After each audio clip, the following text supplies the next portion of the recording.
இன்றைய தேவ செய்தியின் தலைப்பு ராஜரீக அபிஷேகம், கிங்லி அனாயிண்டிங். முதலாவது இந்த ராஜரீக அபிஷேகத்தை பெற்றவர் என் ஆண்டவர் இயேசு கிறிஸ்து. நீதிமொழிகளின் புஸ்தகம் 8வது அதிகாரம் 23வது வசனம். பூமி உண்டாகும் முன்னும் ஆதி முதற்கொண்டும் அனாதியாய் நான் அபிஷேகம் பண்ணப்பட்டேன். உலகத்தை சிருஷ்டிக்கிறதற்கு முன்னாலேயே இயேசு கிறிஸ்து இந்த அபிஷேகத்தை பெற்றார்னு சொல்கிறார். அது என்ன அபிஷேகமா? சங்கீத புஸ்தகம் 2வது அதிகாரம் 6வது வசனம். நான் என்னுடைய பரிசுத்த பர்வதமாகிய சீயோன் மீதில் என்னுடைய ராஜாவை அபிஷேகம் பண்ணி வைத்தேன் என்றார். என்னுடைய ராஜாவை என்று சொல்லுகிறார். ஆகவே தான் அவருடைய பெயரை ராஜாதி ராஜா. வெளிப்படுத்தின விசேஷம் 19வது அதிகாரம் 16வது வசனம். ராஜாதி ராஜா கர்த்தாதி கர்த்தா என்னும் நாமம் அவருடைய வஸ்திரத்தின் மேலும் அவருடைய தொடையின் மேலும் எழுதப்பட்டிருந்தது. இந்த அபிஷேகம் என் இயேசு கிறிஸ்துவை எப்படி உயர்த்தியதான்? பிலிப்பியரின் புஸ்தகம் 2வது அதிகாரம் 9வது வசனத்தில் இருந்து. ஆதலால் தேவன் எல்லாவற்றிற்கும் மேலாக அவரை உயர்த்தி இயேசுவின் நாமத்தில் வானோர் பூதலத்தோர் பூமியின் கீழானோருடைய முழங்கால் யாவும் முடங்கும் படிக்கும் பிதாவாகிய தேவனுக்கு மகிமையாக இயேசு கிறிஸ்து கர்த்தர் என்று நாவுகள் யாவும் அறிக்கை பண்ணும் படிக்கும் எல்லா நாமத்திற்கும் மேலான நாமத்தை அவருக்கு தந்தருளினார். நல்ல கவனித்துக் கொள்ள வேண்டும். The kingly anointing lifts up a person to a place of high authority in God. This anointing brings prosperity, popularity, wisdom of God, and gives power over Satan. தமிழில் சொல்லுகிறேன், ராஜரீக அபிஷேகம் ஒரு நபரை மேன்மையாக உயர்த்தும், அவனுடைய பெயரை பிரஸ்தாபப்படுத்தும். கர்த்தர் அவனோடு இருந்து அவன் பெயரை பெருமைப்படுத்துவார். இந்த அபிஷேகம் பிசாசின் வல்லமையை அழிக்கக்கூடியது, பரலோக ராஜ்யத்தை சுதந்திரிக்க வைக்கக்கூடியது. நாம் இன்றைக்கு தாவீதுக்கு கொடுக்கப்பட்ட இந்த ராஜரீக அபிஷேகத்தை குறித்து 1 சாமுவேலின் புஸ்தகம் 16வது அதிகாரம் 1வது வசனம். கர்த்தர் சாமுவேலை நோக்கி, இஸ்ரவேலின் மேல் ராஜாவா இராதபடிக்கு நான் புறக்கணித்து தள்ளின சவுலுக்காக நீ எந்த மட்டும் துக்கித்துக் கொண்டிருப்பாய்? நீ உன் கொம்பை தைலத்தால் நிரப்பி கொண்டு வா. பெத்லகேமியன் ஆகிய ஈசாயினிடத்துக்கு உன்னை அனுப்புவேன். அவன் குமாரரில் ஒருவனை நான் ராஜாவாக தெரிந்து கொண்டேன் என்றார். அவன் குமாரரில் ஒருவனை நான் ராஜாவாக தெரிந்து கொண்டேன். 3வது வசனம். ஈசாயை பலி விருந்துக்கு அழைப்பாயாக. அப்பொழுது நீ செய்ய வேண்டியதை நான் உனக்கு அறிவிப்பேன். நான் உனக்கு சொல்லுகிறவனை எனக்காக அபிஷேகம் பண்ணுவாயாக என்றார். நான் உனக்கு சொல்லுகிறவனை எனக்காக. இந்த அபிஷேகம் நமக்காக அல்ல, அவருக்கு நீ பிரயோஜனமாய் இருப்பதற்காக. நல்ல கவனித்து கொள்ள வேண்டும். எனக்காக அபிஷேகம் பண்ணுவாயாக. 11வது 12வது வசனம். உன் பிள்ளைகள் இவ்வளவு தானா என்று ஈசாயை கேட்டான். அதற்கு அவன், இன்னும் எல்லாருக்கும் இளையவன் ஒருவன் இருக்கிறான், அவன் ஆடுகளை மேய்த்து கொண்டிருக்கிறான் என்றான். அப்பொழுது சாமுவேல் ஈசாயை நோக்கி, ஆள் அனுப்பி அவனை அடைப்பி, அவன் இங்கே வருமட்டும் நான் பந்தி இருக்க மாட்டேன் என்றான். ஆள் அனுப்பி அவனை அழைப்பித்தான். அவன் சிவந்த மேனியும் அழகிய கண்களும் நல்ல ரூபமும் உள்ளவனாயிருந்தான். அப்பொழுது கர்த்தர், இவன்தான், நீ எழுந்து இவனை அபிஷேகம் பண்ணு என்றார். யாரை தெரிந்து கொண்டார்? ஆடு மேய்த்து கொண்டிருந்தவன், படிக்காதவன். நல்லா கவனித்துக் கொள்ள வேண்டும். யாரை ராஜாவாக ஆக்குறாரா? படிக்காத ஒருவன், ஆடு மேய்த்து கொண்டிருந்த ஒருவன். அவனை ஆண்டவர் தெரிந்து கொள்ளுகிறார். 13வது வசனம். அப்பொழுது சாமுவேல் தைல கொம்பை எடுத்து அவனை அவன் சகோதரன் நடுவிலே அபிஷேகம் பண்ணினான். அந்நாள் முதற்கொண்டு கர்த்தருடைய ஆவியானவர் தாவீதின் மேல் வந்து இறங்கியிருந்தார். நல்லா கவனித்துக் கொள்ள வேண்டும். இப்போ அவனுக்கு கொடுக்கப்பட்ட அபிஷேகம் கிங்லி அனாயிண்டிங், ராஜரீக அபிஷேகம். அந்த நாளிலே இருந்து கர்த்தருடைய ஆவியானவர் தாவீதின் மேல் வந்து இறங்கி இருந்தார். 2 சாமுவேலின் புஸ்தகம் 23வது அதிகாரம் 1வது வசனம். தாவீதுடைய கடைசி வார்த்தைகள்: மேன்மையாய் உயர்த்தப்பட்டு யாக்கோபுடைய தேவனால் அபிஷேகம் பெற்று இஸ்ரவேலின் சங்கீதங்களை இன்பமாய் பாடின ஈசாயின் குமாரனாகிய தாவீது என்னும் புருஷன் சொல்லுகிறது என்னவென்றார், மேன்மையாய் உயர்த்தப்பட்டவன். நல்லா கவனிக்க கொண்டு வேண்டும்.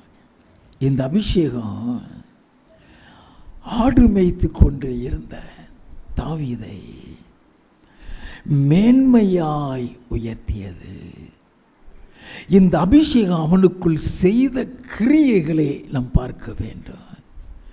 1 சாமுவேலின் புஸ்தகம் 16வது அதிகாரம் 18வது வசனம்.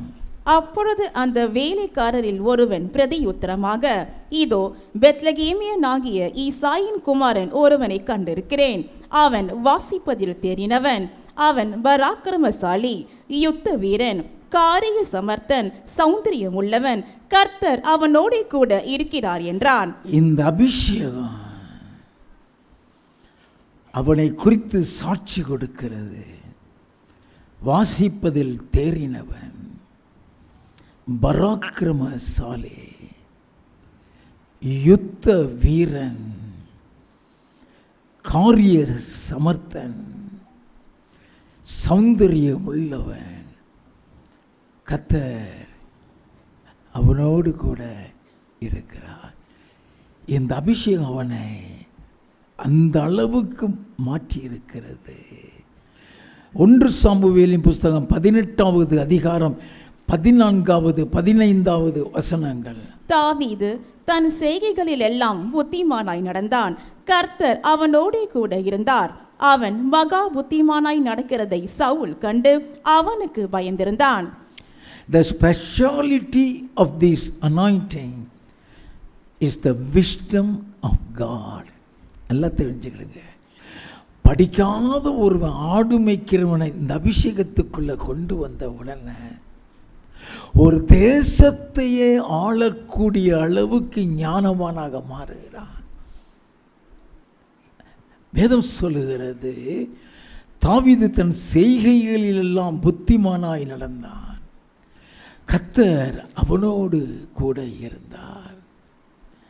அவன் மகா புத்திமானாய் நடக்கிறதை சவுல் கண்டு அவனுக்கு பயந்திருந்தான். அந்த அளவுக்கு அந்த அபிஷேகத்தில் தேவனுடைய ஞானம் இருக்கிறது. 5வது வசனம். தாவீது சவுல் தன்னை அனுப்புகிற எவ்விடத்திற்கும் போய் புத்தியாய் காரியத்தை நடப்பித்ததினால் சவுல் அவனை யுத்த மனுஷரின் மேல் அதிகாரியாக்கினான். அவன் எல்லா ஜனத்தின் கண்களுக்கும் சவுலுடைய ஊழியக்காரரின் கண்களுக்கும் கூட பிரியமாயிருந்தான். இந்த அபிஷேகம் அவனுக்குள் ஒரு ஞானத்தை கொடுத்து சவுல் அனுப்புகிற இடத்துல எல்லாம் புத்தியாய் காரியத்தை நடக்க வைத்ததுனால யுத்த மனுஷர்கள் அவனை அதிகாரி ஆக்குறான். சீஃப் மிலிட்டரி நல்ல கவனிங்க, அவனை உயர்த்தி கொண்டு வருகிறது. அப்போ இந்த அபிஷேகத்துக்குள் உள்ள ஞானத்தை தெரிந்து கொள்ள வேண்டும். 2 சாமுவேலின் புஸ்தகம் 14வது அதிகாரம் 18 இருந்து 20. அப்பொழுது ராஜா அந்த ஸ்திரீக்கு பிரதியுத்தரமாக, நான் உன்னிடத்தில் கேட்கும் காரியத்தை நீ எனக்கு மறைக்க வேண்டாம் என்றான். அதற்கு அந்த ஸ்திரீ, ராஜாவாகி என் ஆண்டவர் சொல்வாராக என்றாள்.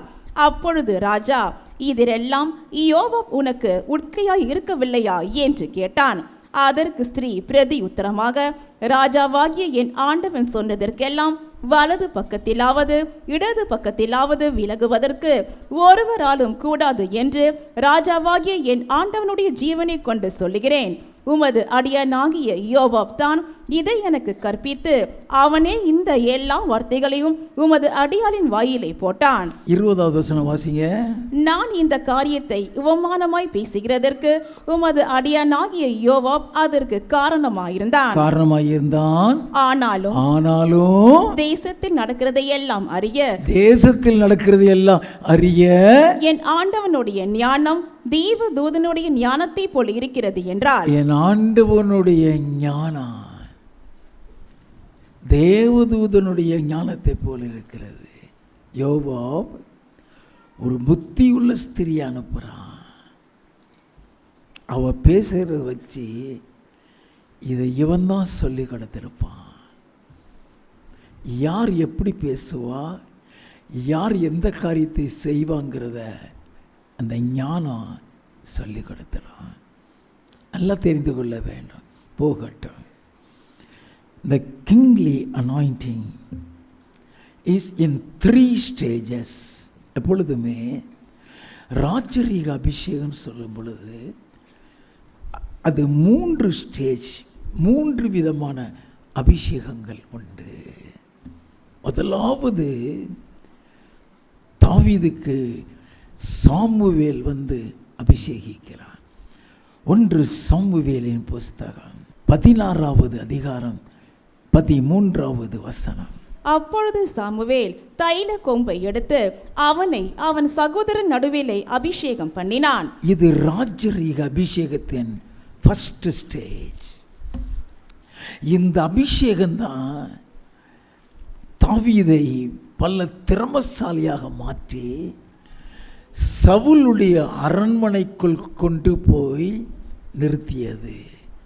இந்த அபிஷேகம்தான் சவுலுக்கு அவனுடைய யுத்த மனுஷர்லேயே அவனை பெரிய ஆளாக உயர்த்தியது.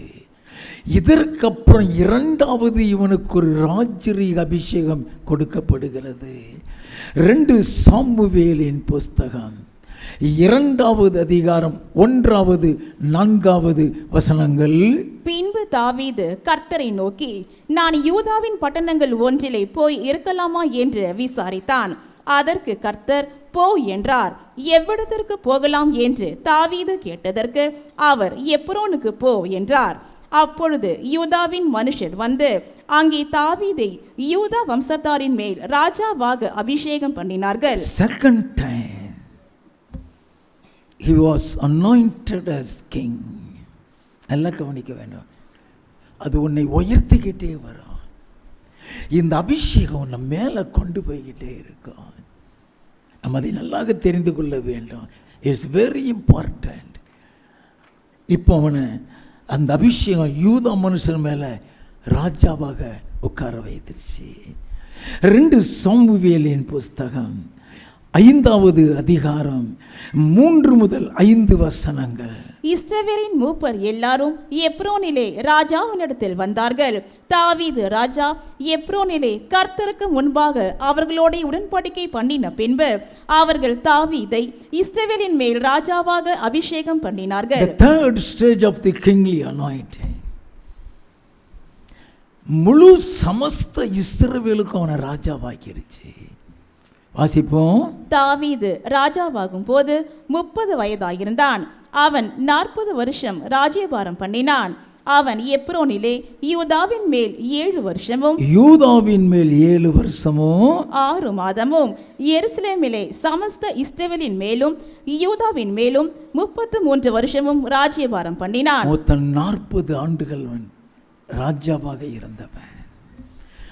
அதனாலதான் அவன் மேன்மையாய் உயர்த்தப்பட்டவன் சொல்றான். அவனை உயர்த்த ஆடு மேய்ச்சிட்டு இருந்தவன் ராஜாவாகிற அளவுக்கு அவனுக்குள்ள ஞானத்தை கொடுக்க வைத்தது.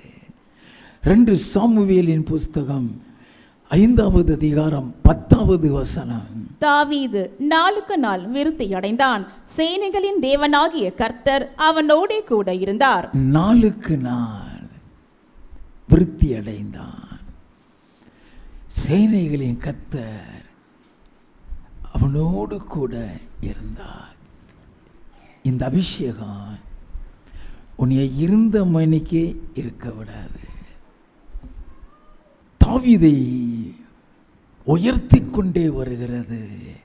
1 நாளாகமம் 14வது அதிகாரம் 17வது வசனம். அப்படியே தாவீதின் கீர்த்தி சகல தேசங்களிலும் பிரசித்தமாகி அவனுக்கு பயப்படுகிற பயத்தை கர்த்தர் சகல ஜாதிகளின் மேலும் வர பண்ணினார். எப்படி ஆகிட்டான் அவன் கீர்த்தி? எல்லா தேசங்களிலும் பிரசித்தமா இருக்கிறது. நல்லா கவனிச்சுக்கிடுங்க. ஆண்டவர் அவன் பேரை பிரஸ்தாபப்படுத்துகிறார், அவனை உயர்த்தி கொண்டிருக்கிறார். 1 நாளாகமம் 17வது அதிகாரம் 7வது 8வது வசனங்கள். இப்போதும் நீ என் தாசனாகிய தாவீதை நோக்கி சேனைகளின் கர்த்தர் சொல்லுகிறது என்னவென்றால், நீ என் ஜனமாகிய இஸ்ரவேலின் மேல் அதிபதியாயிருக்கும்படி ஆடுகளின் பின்னே நடந்த உன்னை ஆட்டு மந்தையை விட்டு எடுத்து. ஆடுகளுக்கு பின்னால போயிட்டு இருந்தவனா, ஆட மேய்ச்சிட்டு இருந்தவன்.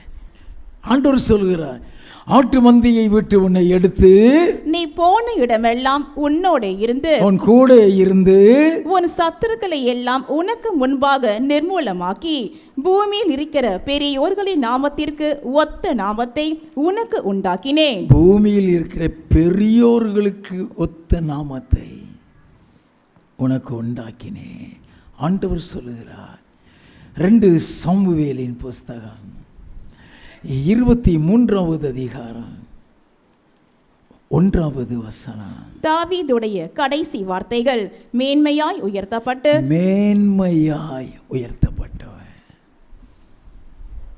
ஆடு மேய்ச்சிக்கிட்டு இருந்தவனை மேன்மையாய் உயர்த்தின அபிஷேகம். 2வது, இந்த அபிஷேகம் பிசாசின் வல்லமையெல்லாம் காலி பண்ணிடும். நல்லா தெரிஞ்சுக்கிடுங்க. That is the power of this anointing. கர்த்தர் தாவீதுக்கு அப்படிப்பட்ட ஒரு அபிஷேகத்தை கொடுத்திருந்தார், பிசாசின் கிரியைகளை அழிக்கிறது. 1 சாமுவேலின் புஸ்தகம் 16வது அதிகாரம் 14 முதல் 17 வரை. கர்த்தருடைய ஆவி சவுலை விட்டு நீங்கினார். கர்த்தரால் வரவிடப்பட்ட ஒரு பொல்லாத ஆவி அவனை கலங்க பண்ணி கொண்டிருந்தது. அப்பொழுது சவுலின் ஊழியக்காரர் அவனை நோக்கி, இதோ தேவனால் விடப்பட்ட ஒரு பொல்லாத ஆவி உம்மை கலங்க பண்ணுகிறதே.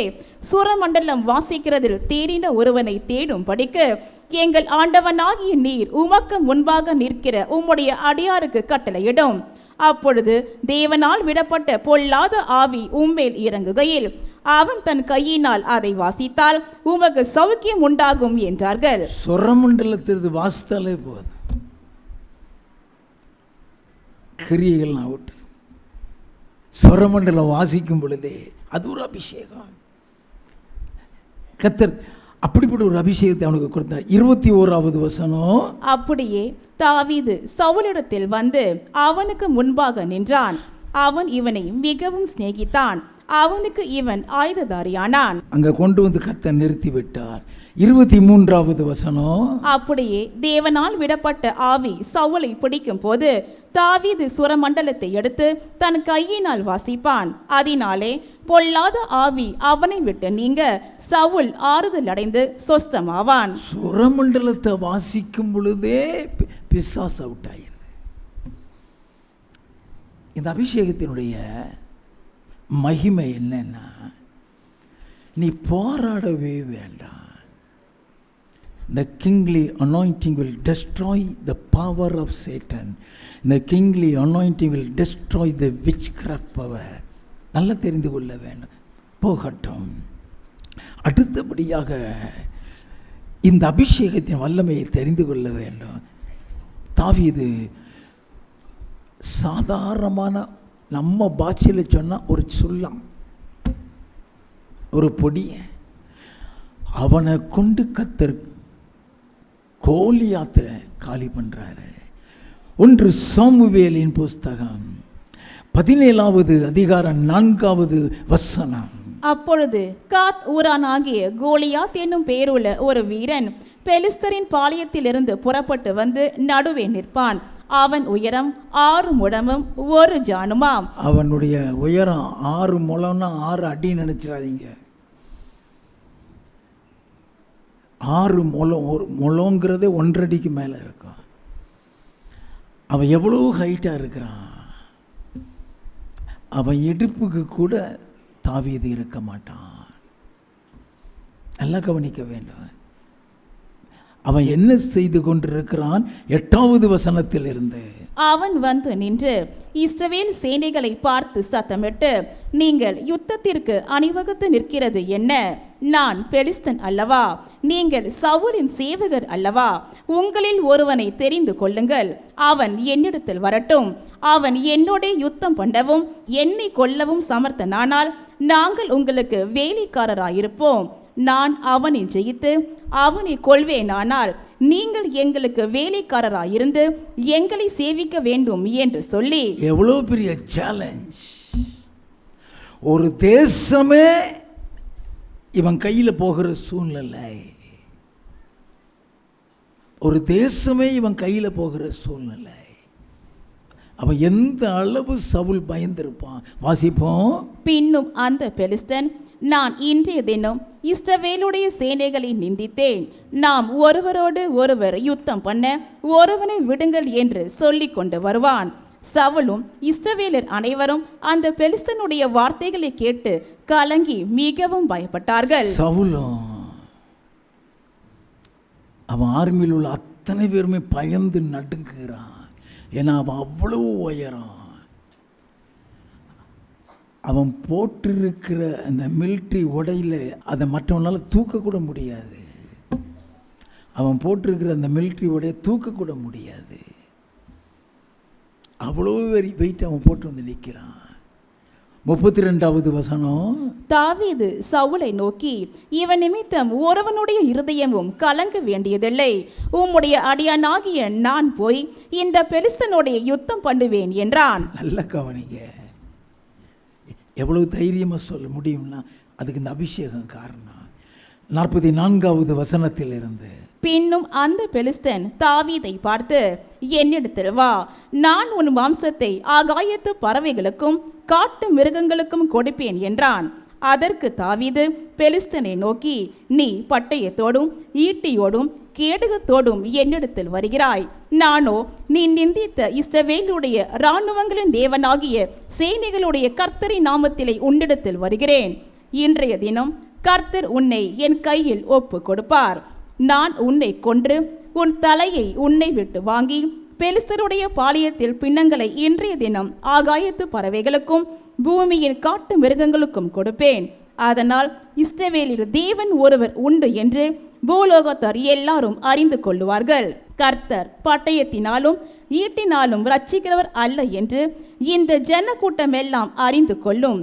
யுத்தம் கர்த்தருடையது, அவர் உங்களை எங்கள் கையில் ஒப்பு கொடுப்பார் என்றான். எல்லாம் கர்த்தரை சொல்லிவிட்டான். எப்படி அவனால் சொல்ல முடிஞ்சதுன்னா, கர்த்தர் அவன் கூட இருக்கிறாரு. அவன் இவன் தனியாக வந்து நிற்கல, கர்த்தரோடு வந்து நிற்கிறான். அவர் கர்த்தரோடு வந்து நிற்கிறதுனால தான் கர்த்தர் உன்னை இப்போ என் கையில் ஒப்பு கொடுக்க தைரியமாக பேசுகிறான். வாசிப்போம். அப்பொழுது அந்த பெலிஸ்தன் எழும்பி தாவீதுக்கு எதிராக கிட்டி வருகையில் தாவீது தீவிரமாய் அந்த சேனைக்கும் அந்த பெலிஸ்தனுக்கும் எதிராக ஓடி தன் கையை அடைப்பத்திலே போட்டு அதில் இருந்து ஒரு கல்லை எடுத்து கவனிலை வைத்து சுழற்றி பெலிஸ்தனுடைய நெற்றியிலை பட எறிந்தான். அந்த கல் அவன் நெற்றியில் பதிந்து போனதினால் அவன் தரையிலே முகம் குப்புற விழுந்தான். அந்த கல் நெத்தியில பட்டு கீழே உழல, உள்ள போயிட்டு நெத்தியில போட்டு அப்படி எந்த ஸ்பீடில் அடிச்சிருப்பான். 10 அடி உயரத்தில் உள்ள கீழே டமால்னு விழுந்து கிடக்கான். வாசிப்போம். இவ்விதமாக தாவீது ஒரு கவனினாலும் ஒரு கல்லினாலும் பெலிஸ்தனை மேற்கொண்டு அவனை மடங்கடித்து அவனை கொன்று போட்டான்.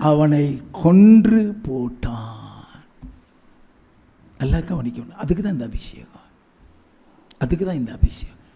கர்த்தர் உன் கூட இருக்கிறத நிரூபித்து காட்டுவார். நல்லா கவனிங்க. இந்த அபிஷேகம் பாதுகாத்து கொள்ளும். இந்த அபிஷேகம் கர்த்தரை கூட வைக்கும். யுத்தத்தில் ஜெயிக்கிறது மாத்திரம் அல்ல, உனக்கு விரோதமாக எந்த ஆயுதம் வந்தாலும் வாய்க்காத அளவுக்கு இந்த அபிஷேகம் உன்னை பாதுகாக்கும். 2 சாமுவேலின் புஸ்தகம் 8வது அதிகாரம் 6வது வசனத்தின் பிற்பகுதி.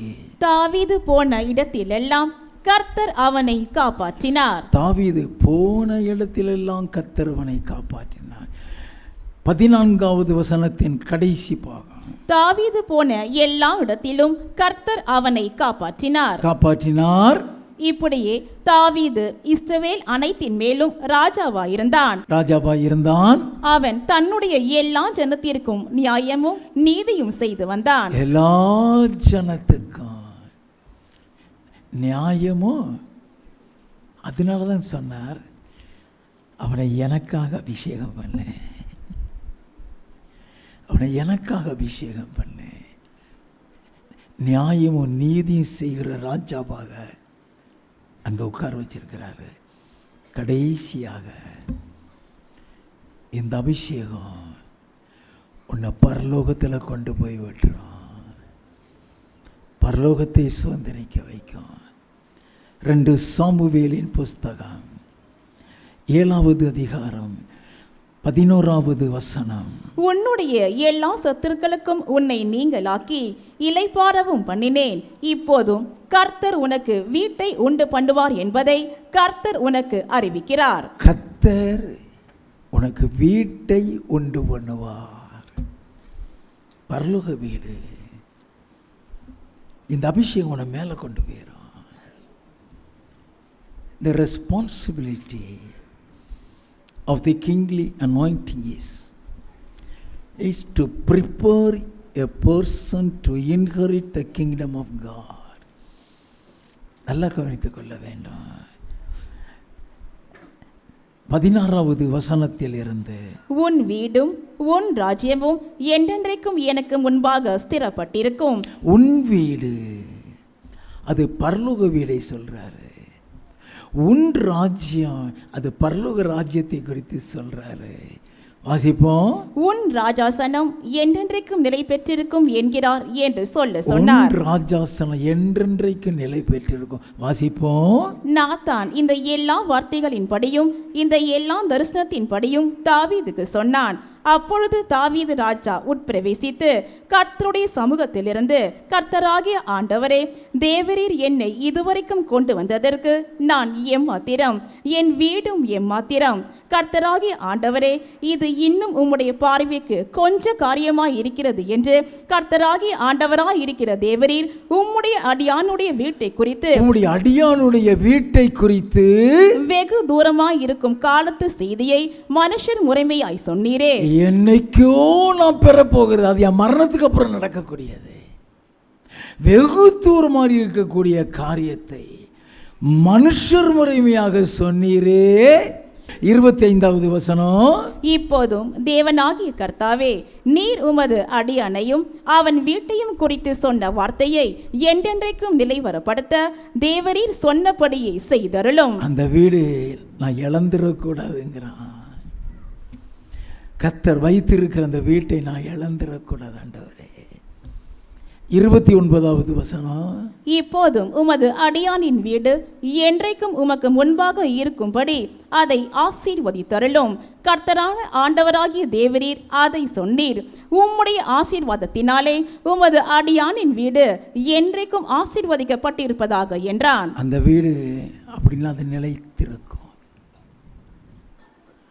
நல்லா கவனிக்க வேண்டும். நமக்கும் அந்த வீடு உண்டு. நம்ம எல்லாருக்கும் அந்த வீடு உண்டு. 2 கொரிந்தியரின் புஸ்தகம் 5வது அதிகாரம் 1வது வசனமும் 5வது வசனமும். பூமிக்குரிய கூடாரம் ஆகிய நம்முடைய வீடு அடிந்து போனாலும் தேவனால் கட்டப்பட்ட கை வேலையல்லாத நித்திய வீடு பரலோகத்திலே நமக்கு உண்டென்று அறிந்திருக்கிறோம். இதற்கு நம்மை ஆயத்தப்படுத்துகிறவர் தேவனே. ஆவி என்னும் அச்சாரத்தை நமக்கு தந்தவரும் அவரே. இதற்கு நம்மளை ஆயத்தப்படுத்துகிறவர் தேவனே. ஆவி என்னும் அச்சாரத்தை நமக்கு தந்தவரும் அவர் தான். அது ராஜரீக அபிஷேகம் ஐயா. அது மேன்மையாக நம்மளை உயர்த்துவேன். அல்லேலூயா.